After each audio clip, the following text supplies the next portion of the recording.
for their second ban later on? Will it be something like Uranus being... I just want them to ban Uranus, Yeah. It's too much of that. Yeah, Uranus is just a little bit too tanky, a little bit too, hard to beat. So, yeah, I don't want to see Uranus in Even his name is annoying. Oh, yeah. I mean, Uranus is out of this world, so you got to be a little bit pesky. And, of course, towards the picks and bans we go. It's going to be Cloud as well as Ling being removed. High mobility, high damage. We want none of that inside of our matches here between EVOS Legends versus RRQ. But now, without Esmeralda, this is actually going to be pretty much interesting because they are opening up more options on the table for themselves. Kind of true, especially we do have this Elena, Natalia, like we speak before, and there's still a lot of good heroes. I don't know, all the heroes these days seems like a bit more balanced than the previous patch, but this time we won't be looking at Selena. Will they lock on Uranus this time? Yep, there you go.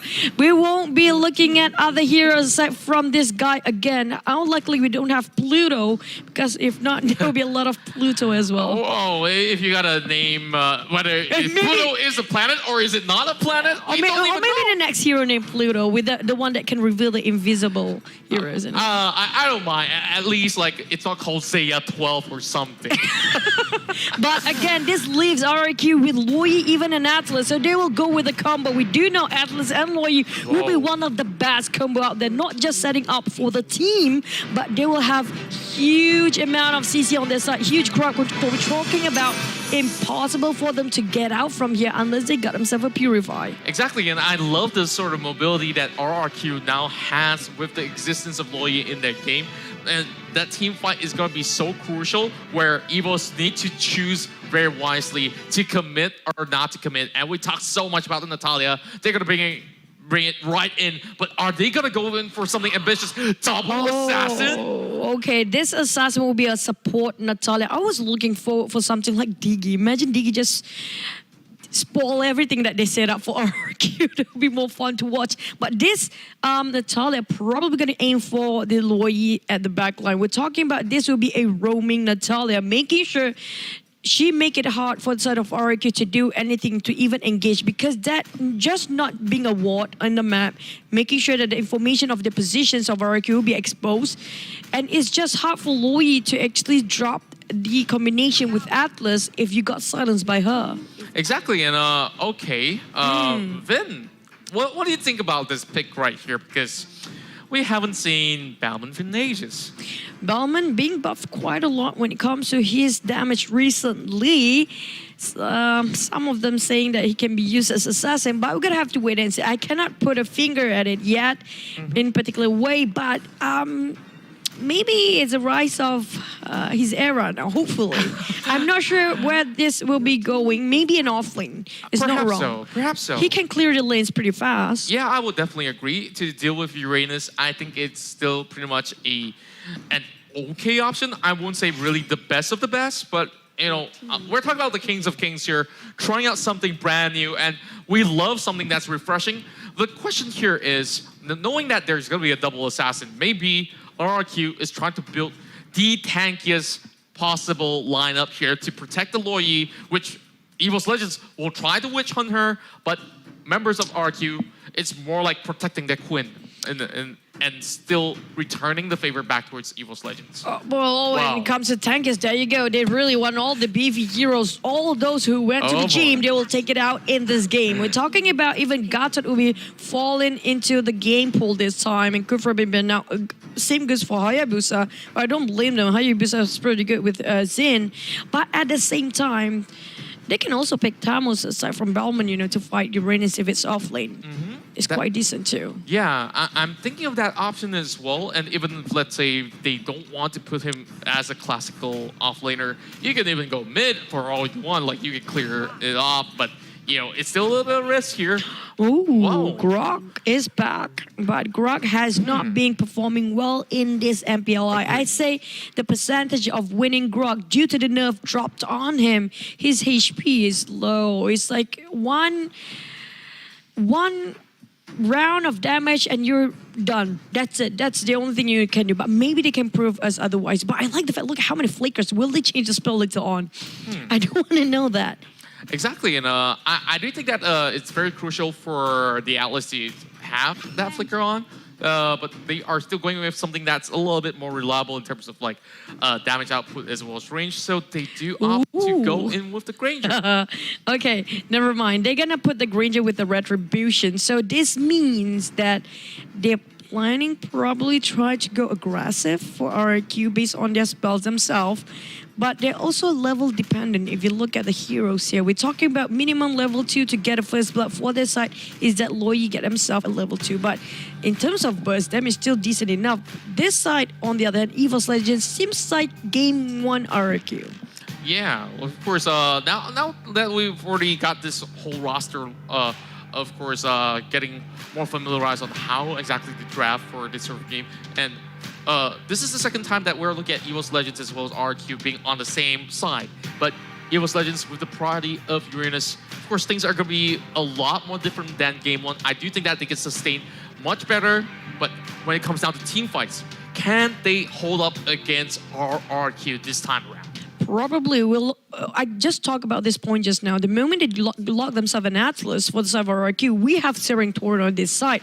But how they abuse it, the timing of it have to be perfectly executed. We're talking about he cannot use it until the Fatal Link drop. But at the same time, look at how Lemon plays with the guards later. Can he call them, forcing them to attack him and making sure that the Searing Torrent be landed earlier than they anticipated. But at the same time, look at this. Everybody's just trying to get all the levels as fast as possible. That's Loyi damage for you. And the first blood has been shown here in the map as well. They have all 3v3 more men on the side of RRQ. That's more men on EVOS Legends here. A lot of backing up, but not enough in following up. Yeah, I gotta say that from the side of RRQ, they do have pretty much a very strong front line, and they managed to actually get Lemon 1 kill, and this is gonna be pretty much an exchange as R7 is a little bit way too off the radar inside the enemy's jungle. But now they're trying to invade it, but a bit too late, so they can't secure for since double buff for now. Trying to hyper carry that a bit late when it comes to clearing the buff for themselves. EVOS, they need help here. Lemon really making it tough for the side of EVOS, and one being forced to go back. Rassi try to be sure. Oh, he got pulled back with that Loyi. Look at that. What? He knows how to abuse it. Valor is super slow when it comes to movement speed, and Loyi just making sure they drop that 2 bombs straight in point. And it's level 3 Loyi, so you don't want to mess with her for now. Yeah, like we've already seen what they can pull out of back, and this is going to be a big flicker off the side of R7. Pendragon needing a couple more blows, but R7 makes it out alive. It's really close. Last Way of too close. Oh boy, that is giving me the jitters. I'm not too sure how he's feeling right now, but he's not getting his ultimate just yet. So of course he's going to be hitting level 4 a little bit tad later, but you know, things are still looking pretty all right. It's still about 2 minutes in, but Zay's now playing very aggressively on that Grok. And that Grok, we kind of missed him back then in the previous seasons of MPL. One of the most favorite pick, but this time they try to steal it away. While Rexy is struggling to make sure he got himself in a better position, which he fails to do so. But that Loyi is just unstoppable. These Indonesian teams, these guys really know when it comes to full potential of heroes. And Loyi ultimate, make it out on the right time. That was a huge jump coming out from Vin. That was so well played coming from RRQ. They timed it so well, and Vin just made wonders happen. And oh boy, Zay's running the wrong direction once again. So this is gonna be 4 kills in the back for the side of RRQ. Great start once again. As we can see, the consistency is coming out from the Kings of Kings. But you know, if EVOS Legends wants to come back, they definitely need this kill. Yep.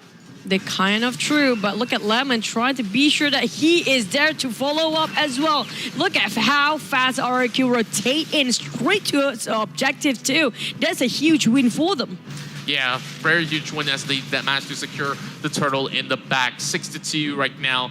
Goal differentials are starting to accumulate as we can see RRQ going in for a little bit more invasion. Top side's been opened up, so EVOS Legends, are they going to respond or not? Oh, the thing is, EVOS right now, they're having a problem. I'm not sure what is it. Is it their communication or their positioning?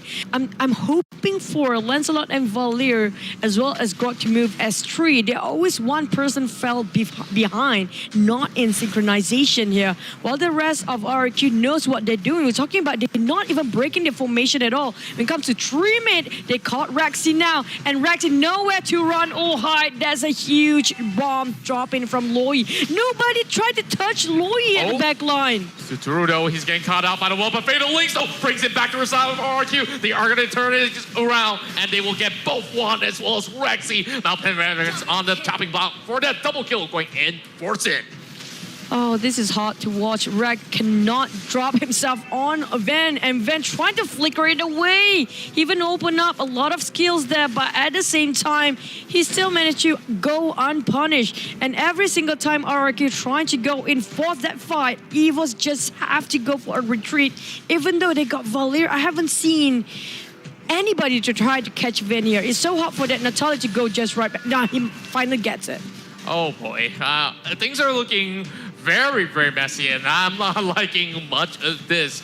As we look at Zaze, you did talk about Grok getting a lot of nerfs, and now they're definitely trampling upon him, and they just crushed him into pebbles right here.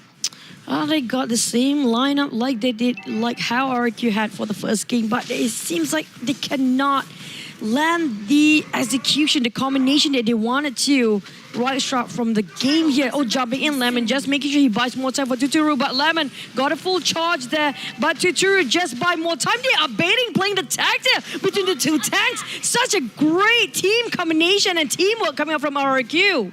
And of course, they also managed to secure themselves a beautiful escape after getting a little bit of that dicey situation inside of the jungle. Now, they're going to be able to actually secure yet another turtle in the back without any interruption whatsoever coming from EVOS Legends. And yep, here comes the setup, and they're trying to pick up Pendragon. Surprise party just barging in just now for RRQ. They try to locate the buff, but a bit too late here. The buff is still not spawned, but it's a nice try though. At the same time, Natalia tried to buy more time, tried to scout, but nobody there. So I kind of question, is it efficient for them to have the Natalia? So far, it's still decent enough. She got herself a kills, but one is really left behind here when it comes to his GPM. Yeah, we're talking about low GPM levels here, and of course, RRQ might just be able to actually pull off another catch inside of the river, while Zaze, oh boy, it's going to be a little bit of Sonata being popped out, and Pendragon is soaking all the blows for Zaze. They play right into the hands of RRQ. We are back into the show as we continue to talk about it. Just look at the map control. It's a 1-3-1 formation being set up by the side of RRQ, and not much that Rek can do as a Natalia to even go in for assassinations. Oh, and then the worst part is that the marksman going way too much when it comes to GPM. They are leading the goal with 6,000 for the side of Sin himself. On the side of that one, he's fallen behind by 2,000 gold. That's a huge gap to fill in. And now they try to push a lot of pressure on bottom lane. Looking that Tuturu just set things up right. And Zaze, like we said before, too squishy as a tank right now for Grok. Now it's going to be R7 trying to actually put Rexy aside. This is going to be pretty much a free tower, but how long can they hold on for? Oh boy, flicker in time, but it's the last hit that lands the killing blow for one. Oh, that last tower hit, you cannot outrun that one, sadly enough. But still, they are winning quite some time here. I'm talking about 5-12. At least the scoreboard is not as one-sided as before, but it still seems like a bit one-sided game for RRQ and also EVOS. Yeah, at least I do see that EVOS Legends can buy a little bit more time to look for certain team fights that can change the whole course of the battle. Unfortunately, of course, we do have looking pretty all right, but is it the best thing? It's not the best, but it's decent enough for them. They want a hero on the side lane that can just finish off the creeps or the minions as fast as they can. They want the map control for the side lanes, for the off lane particularly. That's it. That's one of the reasons why they're taking the Bellman, because you do know Bellman is not really... how do I say it? Really efficient. in war fight, Yeah. for example. So look at that. Belmont never engaged in any of these fights. All he knows to do is just drop himself the ultimate when he needs to, and the rest is history just by 4v5 here. We're talking about these guys are snowballing EVOS Legend quite hard, up to the point they are suffocated, nowhere to do anything. Oh boy, this is not looking anything good at all for the side of EVOS Legends. Yes, we did see that members of EVOS Legends, especially Rek, was trying to actually pull the wave, but now the base is being exposed and there's nothing much that they can do about it. The base is too much exposed here. We're talking, look at R7, he's just, oh man. It's so hard to shut him down now. We're talking about he quite farmed up a bit, and at the same time got himself the items. As long as he got himself some tanky item, he has no problem to regen it whatsoever. Just go any juggle, just go any minion waves, and he can just regen it to full HP, not even having any energy or mana bar to just deal with. He's one of those heroes that's really annoying if you're trying to clear the lane up back, you know? And we're just looking at EVOS Legends here, trying to actually send Pendragon as well as right here to buy enough time, shredding waves after waves, because yes, they can stay on the offensive side of the map as long as they want for RRQ, but if you don't have the minutes, you can't exactly push. And Zaze, he's soaking a little bit too much, and there goes wall charge over the wall, but he will be popped off.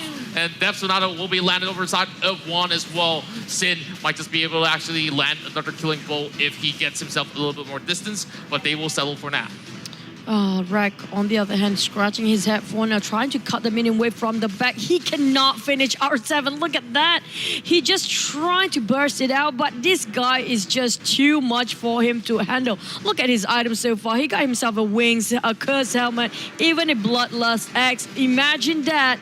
His HP is just keep on regenerating over time, while at the same time we're looking at how much time they are buying for them to finish off the Lord. I have to give props and all the MVPs towards the tanks and the support on the side of RRQ here, zoning everybody out. Yeah, and we're looking at the score lines. Of course, it's definitely going to be very impressive. Oh, flicker coming from left. He escaped, but oh no, the final hit comes in as we see Juan secures his second kill of the match. But it doesn't really matter because the rest of RQ is on the hunt. They're looking for Pendragon, and they have opened up every single tower as they will try to secure this game right here, right now, when they get the waves right in.